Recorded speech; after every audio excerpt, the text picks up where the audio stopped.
Okay, so here we all are, and we've all got our makeup on, and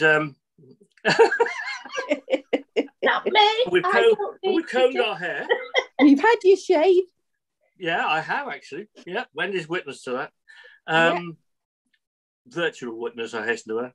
And so what we want to start off with for this first film is a sort of introducing ourselves and how we've sort of developed dementia and how we've gone along with it to begin in the early days, I suppose, and symptoms and things. So we'll just see how it goes.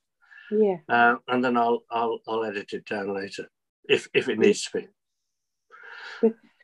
So are we doing what you said on the email, where we're doing it as though we haven't got dementia? Are we Well, I've just blown that one out of the water. And equally, I thought, well, everybody knows we've all four got dementia, so there's no point in asking that question. It would be worth at some stage saying, how do you tell if someone's got dementia? Yeah. I mean, that's the key question, isn't it? How do you know? Indeed, you could argue, do you need to know? But how do you tell? Okay. So my name's Wendy Mitchell. I was diagnosed with Alzheimer's, apparently, in 2014, July the 31st. But it wasn't till a few months later that I looked over the consultant's shoulder and saw mixed dementia written. And I asked him, well, why has no one told me it's mixed dementia? And he said, oh, well, you don't need to worry about that because there's nothing we can do anyway. And I said to him, I think it's very important that I know what sort of dementia I have. Otherwise, how can I cope with it? How can I look up all the details of the type of dementia I have? And he was at the memory clinic, and he was so insistent that I didn't need to bother knowing, because they were treating me for Alzheimer's because I was tolerating diazepam. But actually, he did then confess that I had mixed dementia, including vascular, because of my strokes. Which I said, well, that's really important, isn't it? The fact that I've had strokes and it's mixed dementia. So even back then, it was even a real struggle just to get out what type of dementia I had from the clinician. So I have mixed dementia, vascular and Alzheimer's. And he actually said that, is it he? So it was a he, yes. Yeah. So he actually said that there was nothing we could do about that one anyway, vascular. No, it didn't matter because there's nothing we can do. Yeah. Well, I mean, I had a similar experience when I went to my GP, 2011, 12, something like that, and said, look, I think I'm having trouble with certain things, like obviously memories, but rather remembering things, but also with organising my thoughts. Making decisions was becoming a little bit laborious, and I was just getting confused. And I had one particular episode where I was in a well-known supermarket. There are many brands, and I, for about 10 seconds, I hadn't a clue where I was. I was just sort of stuck in limbo and just I could not work out what I was doing there, what it was, why, where, whatever. And that sort of made me think, but something might be wrong. And the GP said, what's the point of knowing? If you do have dementia, it would almost certainly be vascular. And if it's vascular, we're doing everything we can to protect your arteries and so on, drugs. And therefore, there's no point. Go away. Oh. And he did that again the following year.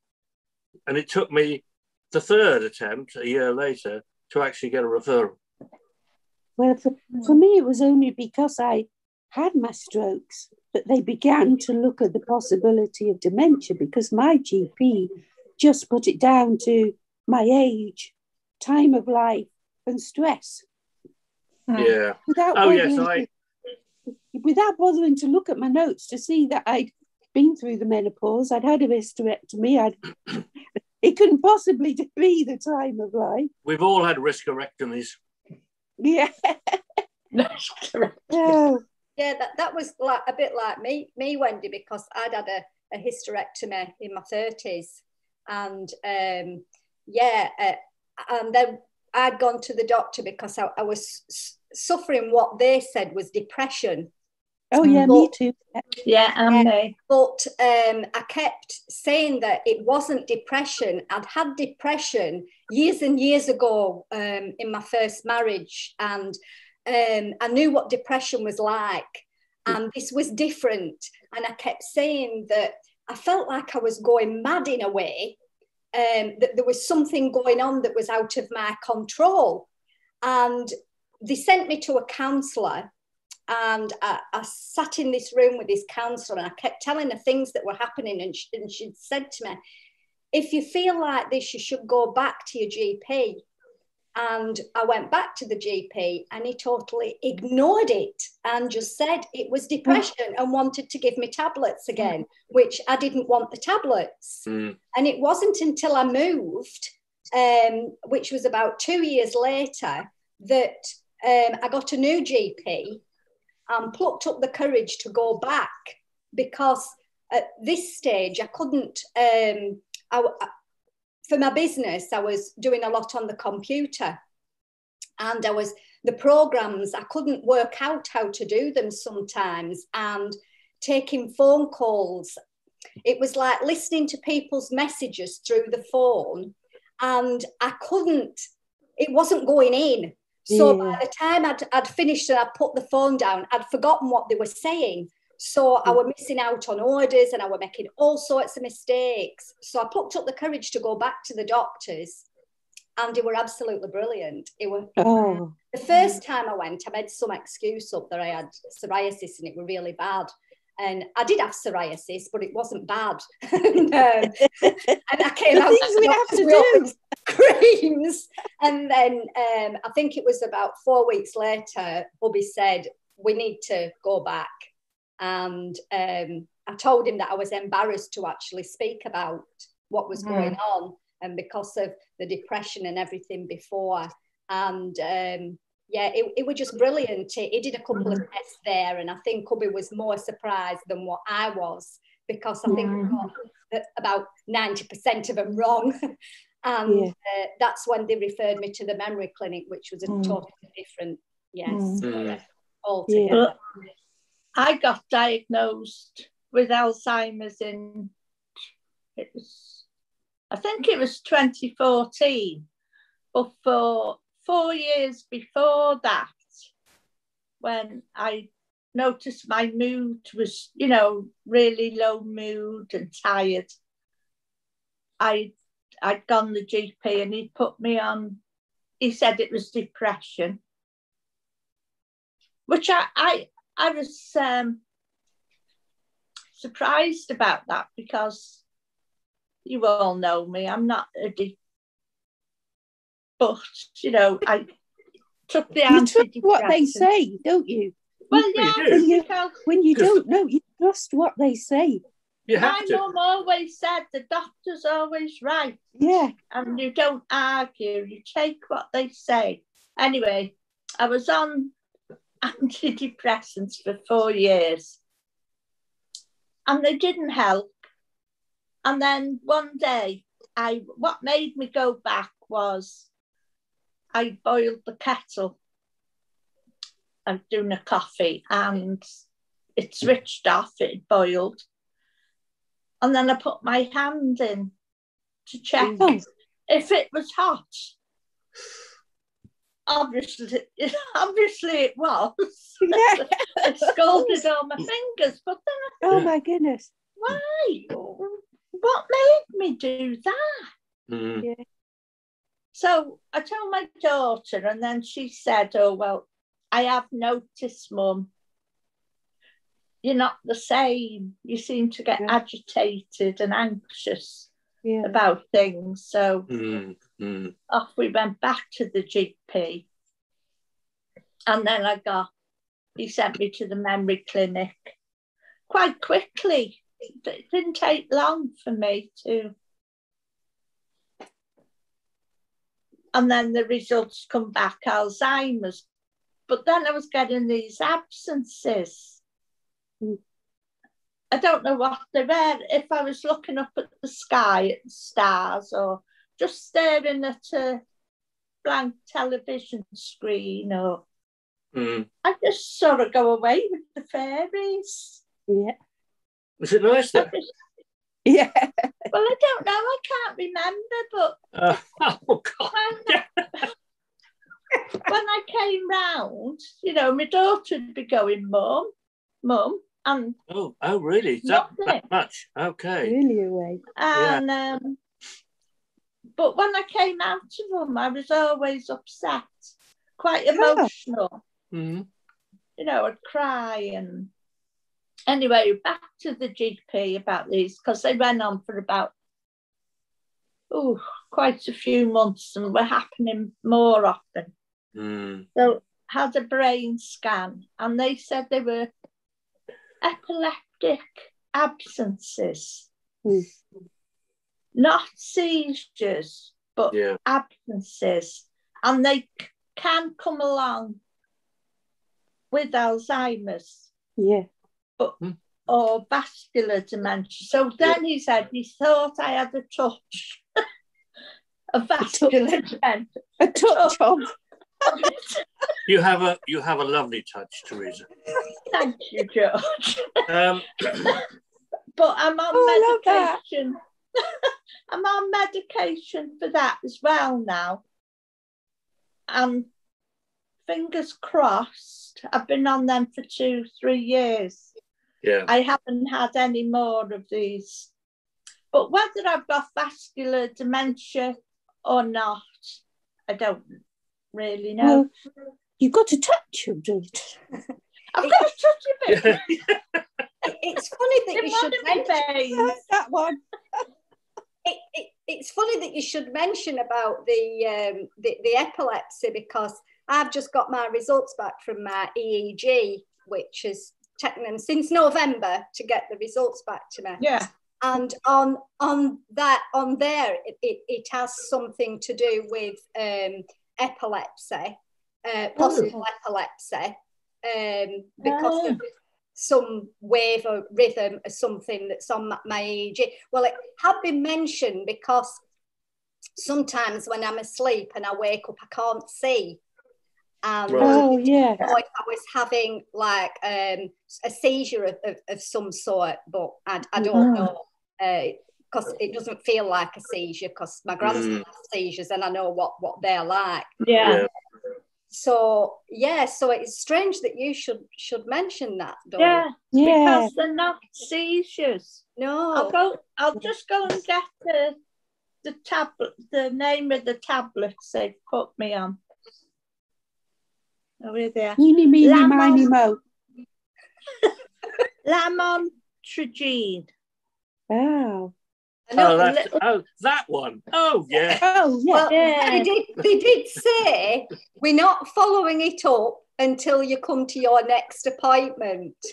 Which can be years off. Months or years away. Yeah. I don't have appointments just in case you've died and we don't need to do anything about it. Yeah. I don't get appointments anymore. They've just took me off away from the memory clinic. Oh, yeah, I haven't. Took my social worker and just referred me back to the GP. Yeah, they took me from the memory clinic. I think it was about 6 months after I was diagnosed, because I've only been diagnosed just over 2 years. And they took me off more or less straight away because I didn't want to take the medication.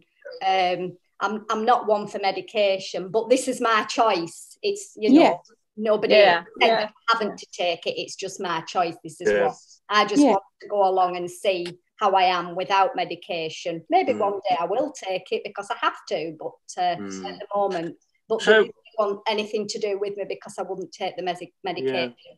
Yeah. So I wonder, when we were talking about doing this, we did say we would say a little bit about ourselves, not just, you know, Wendy said who she is, Gail, Dory and I haven't yet, but also that we might say, give a little, very short summary of what we've done in our lives, like, you know, the jobs we did, for example, just to give a flavour of our differences, I suppose. You go first, John. The show is loud. So since I'm talking, I shall continue to talk, as I sometimes do. George, I'm George, and I have been, in sequence, roughly speaking, a chartered accountant, an English teacher, and a secondary comprehensive school business manager. Those are the main jobs I've had for sort of any serious amount of time, plus a few other odds and ends, part-time things here and there. And I don't know what else to say apart from I live in North Shropshire in lovely countryside, and I'm very lucky to have a big garden, and I love gardening, being outside. Dory. I'm Dory or Teresa, whichever, and I'm from North Wales. You have to be Dory. How did you get your Dory name, Dory? Because I'd taken my granddaughter to see the film, Finding Dory. And she said, Nanny, you're just like Dory, the fish with the short-term memory loss. So she started calling me Nanny Dory. Yeah. And then I'd gone to Brighton to the Dementia UK Congress, and myself and some others, I'm not sure who they were, we were the first people living with dementia to open the Dementia UK Congress. Yes. And then I came in the top 5 that night for the Dementia UK Awards or something. And the person I was with, I won't mention names, but they'll know who they are if they ask. Said you should do something so you remember this day, because it's been very special. Because I was a landscape gardener before, and I'd never done public speaking. I'd only done physical jobs, you know, manual jobs. I wasn't academic, and so it was a big thing for me. And so, as she was saying this, we were walking through one of them famous lanes in Brighton, and we passed a tattoo parlour. So, I don't know if it's... Oh, hey, here we go. Hey! A Dory tattoo. Yay! And I have since become Dory, and we're very attached. Yeah. Yeah. Yeah, Wonderful. so as I say, I was a landscape guard. My first job was as a coner in a cotton mill, which is in Courtaulds, it was called. It is now a McDonald's. And then I was a shop assistant where I sold cardboard Christmas cake, George. And then I took up landscaping and went to college and just loved being outside in my wellies. Thank you. I've done all sorts. When I left school, I went to, well, I worked in a packaging factory, packing chocolate. I think I ate more than I packed. And that was while I was waiting to go to college to do hairdressing.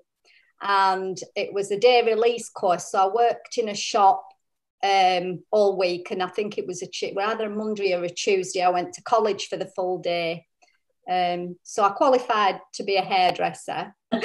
So then Mum and Dad said, well, you're not going to be sat at home doing nothing. So they worked in the mill. So there was a vacancy there. So I started work there. And it was brilliant money-wise because I was on treble what I was on working at the hairdressers. And that's where I met my first husband. Not the most successful marriage, but I have to thank him for one thing, and that's my children. And I have two wonderful girls. So and then I started working. I was an area supervisor for Lancashire County Council on the building cleaning services. And we went round and inspected all the cleaning premises from schools and fire stations, police stations, and it involved training and speaking and employing people. And I really, really enjoyed that job. It was one of the best ones that I'd had. And then we lost the contract. So I had to move to Blackburn, and I worked on the reception for social services. And that was very interesting because you got to meet lots of interesting people, different people. And then a job came up with the asylum team because asylum seekers was coming in. I said, right, I need to do something. And hubby said, let's start a business up. And I said, well, it's not just that easy. But we started little bits of things on eBay. And I just sat one night and said, teddy bears. We could embroider teddy bears. And I got in touch with the manufacturer and I designed a top myself and I did all the embroidering, and it just took off and went absolutely crazy. Yeah, it was so difficult. And then that's when I started having a few problems. And so now I'm retired. Yeah. Here I am. Well, I've had so many different types of jobs. Starting with like making lawnmowers. I made lawnmowers for 2 years. I could put a lawnmower together in minutes. Wow. Because it was piecework. Yeah. And then survived a day in the butter factory because I kept slipping over because that was long before the days of health and safety. So I never managed to stay upright long enough to pat any butter. And then a sausage and bacon factory. Bowyers, yeah. In Trowbridge, in Wiltshire. And we used to have every week, if you found any foreign objects in the pack of sausages or pack of bacon, you received a packet of sausages. So every week we had to make sure we got the bacon and sausages. So we'd be putting in these foreign objects to find them to get our free sausages and bacon every week. And then my first proper job, as I say, was I was a social research interviewer. I adored that job. No 2 days were the same. It was wonderful. And I loved traveling. So I was in my element. But then I had to stop that when me and my hubby split up, and because they just had the 2 children then. And I took cleaning jobs for probably about a few years because it was the only thing that fitted in with children. And then found my forte in the NHS. Started off part-time in the physiotherapy department. And then for 20 years, worked in the NHS doing all.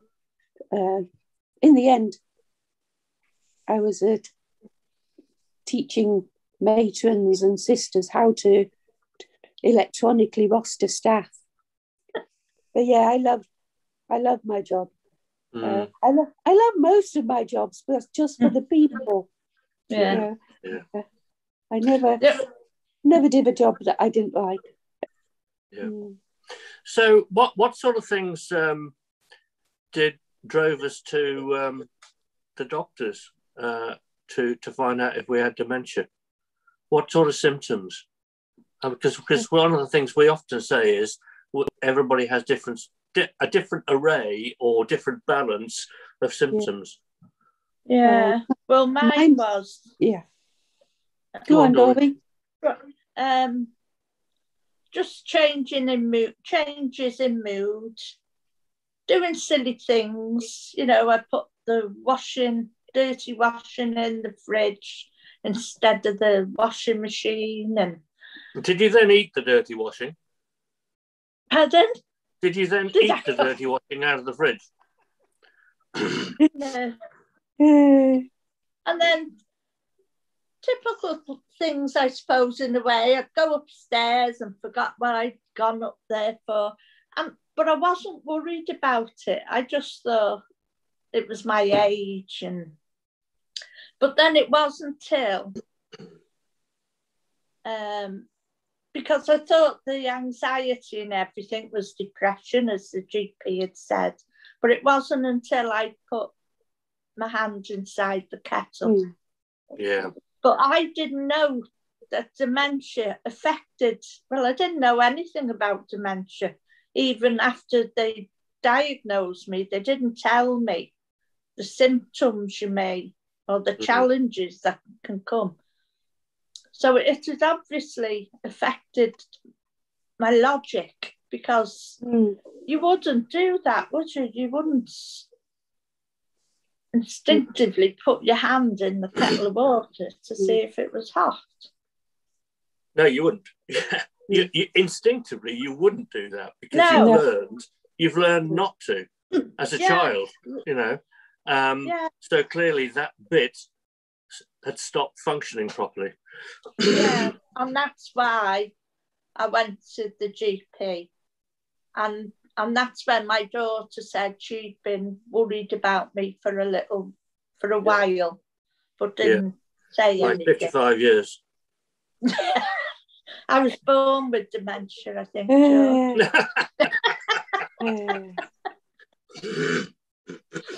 But that's what made me go to the GP. Yeah. What about you, Wendy? Mine was, because I was renowned for having a photographic memory. I could remember anything. I just didn't forget. And then I suddenly started to not know who people were opposite me. And I knew their faces, but I didn't know the connection. I certainly didn't know their names, but it was the connection. Even though I'd worked with them for years, it was that connection that I couldn't work out. And so that was one of the things. But then a bit like you, George, I came out of my office one day and just didn't know where I was. Just, I'd been in that office for years, and it was just like first time. And when I used to run every day, I adored running, and I suddenly started falling over more. And the first time you think you've just tripped over something, but then it was after the third time that I just knew my legs and my brain weren't talking to one another, and I smashed my face on the pavement, and I was very good at hiding my concerns. My daughters didn't realise anything. What, even when you had a smashed face? Well, they just thought I tripped over something and fallen when I was out running. And I was determined almost to keep it all to myself until I had a definitive answer, because I didn't understand what was happening. You know, I never thought of dementia whatsoever. I thought I had a brain tumour, and dementia never occurred to me. No.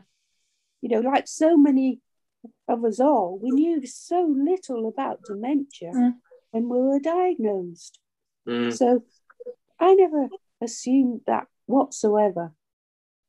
So that's when I went to the doctors and was fobbed off initially through time of life and stress at work and all that sort of thing, which was impossible for me. I don't get stressed and all that sort of thing. And it was only when I had a stroke, a succession, that they actually started to think, well, maybe there's something else. But the stroke actually took them away from thinking of the dementia for a long time, because they were focusing just on the stroke. Yeah. And it wasn't until after that I said, but things still aren't right. Things. It's interesting what you say about names and things, because one of the big problems I had when I was at a school in Chester, actually, and I was the business manager, and there were about 120 staff or something, and I was meant to know who all of them were, obviously, and I could not remember any names. I just could not do it. And I remember and this was terribly embarrassing and annoying to the other person, but I remember I had to have some conversations with some staff who were at risk of redundancy. And there were two people on the staff who had the same name. So, well, same surname, but not same first name. So I had to actually ask, which one are you? Before having a seriously difficult conversation. Didn't go down well. But I just couldn't remember anything. I could remember the things like, I don't know, accounting things, numbers and so on. No problem. But I could not remember names. I just could not put names to them. They just didn't lock. Just went straight through. And I also had difficulty gradually keeping up with the constant demands. I needed more time to think about what someone was asking me to do and work out a solution. But I didn't have time before the next one came.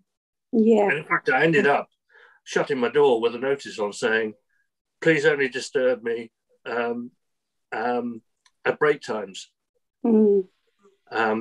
And which caused, oh God, people were so annoyed about it. But I thought, I can't be disturbed all the time. I just can't cope with it.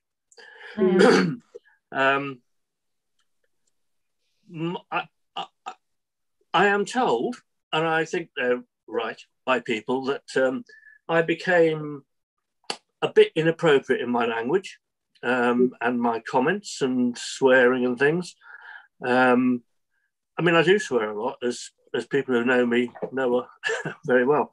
But on the other hand, I had been, and I am now again fairly good at handling it, and so I don't do it at the wrong moment or with the wrong people. Like today, I've only said one thing under my breath, which I hope didn't get through. Didn't hear anything. I'll edit it out. Yeah. I want to know what it was now. Oh, good. Well, I'm not going to tell you. And my neighbour had said something. I didn't know at the time, but my neighbour said something to my wife about this behaviour. And then when I was diagnosed with Alzheimer's and vascular, and I was prescribed Donepezil for the Alzheimer's, it immediately put my inhibition. Hang on. Put my controls back. Put my self-control back. So I was able, and again, within a month or two, my neighbour said, "He's changed. He's got it back again." So it doesn't. It's not always that, but and it's getting worse again, if anything. But you know, that was an interesting bit. What about you, Gail? Anything to add? For me, we had a caravan. We used to live over the Pendle area, and we bought a caravan because I was just working 24/7, 7 days a week, and the only way that I could relax was to get away from the business. So we bought a static caravan over in Fleetwood. That's why we're living in this area now. And we loved it. And I used to, if hubby couldn't come over because of work, I'd come over on my own and just spend the whole weekend on my own in the caravan, which was just brilliant. And me and hubby was there one weekend, and I was shattered. And I don't sleep through the day. Anybody who knows me knows I'm on the go all the time. I never relax. I don't think you sleep through the night either, do you? I sleep much through the night either, no. And I have to keep myself busy. That's just how I am. And I didn't feel too well, and I said, I'm just going to put my head down on the settee, and which is not like me. But when I woke or came out of the sleep, I couldn't see out of one eye, and everything was completely black. And I was quite scared, but I don't do hospitals and I don't do doctors. I'm terrible. And Bobby kept saying, "Do you think we should go to the hospital?" And I said, "No, we'll just sit and we'll just wait and we'll see if it comes right." And I can remember crying, thinking how frightened I were. And after about 15 minutes, it had gone from being black to like a milky sort of and the vision were coming back. So we decided, once my sight was okay, that I said I might mention it when I go back home to the doctors. And we went out for a walk later in the day. And as we went out for a walk, we was in a field with the dogs, and I just went down, just like really strange. And hubby sort of looked at me as I'm led in this grass, but I laughed and I said, "What have I done?" And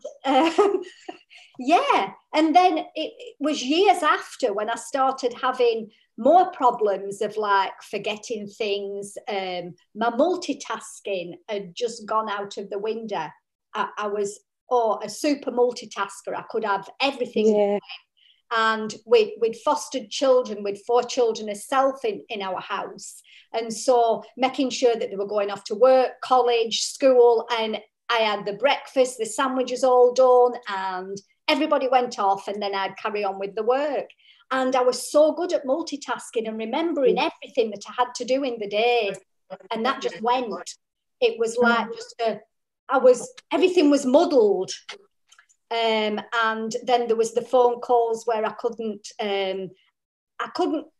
it was, the words were like, well, it was just like a mumbled mess, really. I couldn't take in what they were saying. And then the computer programs became difficult. My spellings, even though I've never been the best speller, but just went even worse. And I think that's when we decided that, you know, we better go and seek some help here, that there's something not just right. And that's when we went to the doctors.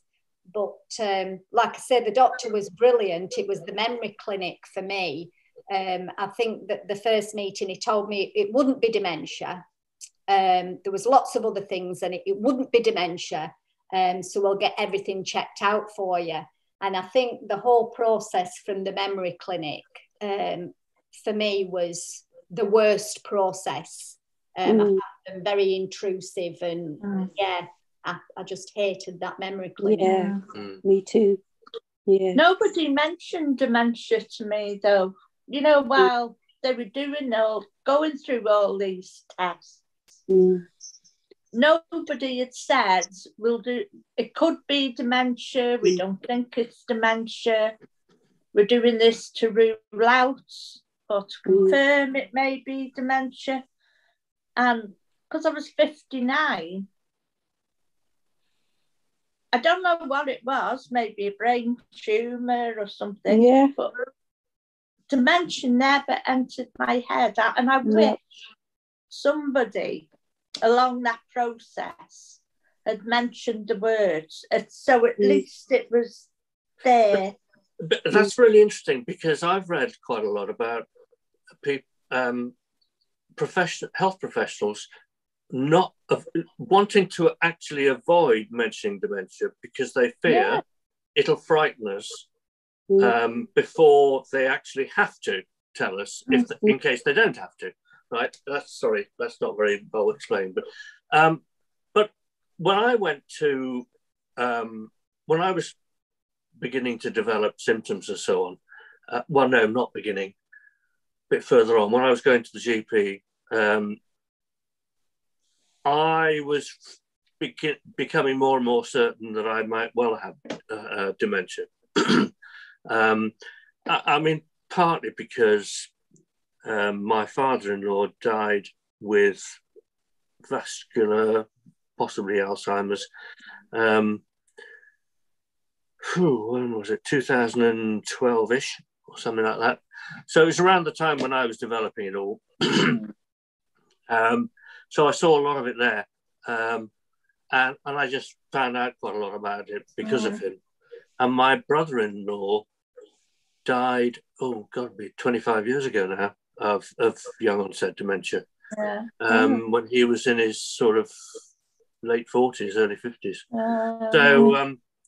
So I just thought, I wasn't thinking genetics, because obviously both of those were totally unrelated to me. Yeah. But simply, it's a possibility. And having had a number of reasonably serious diseases through my life, I was thinking, here comes another one.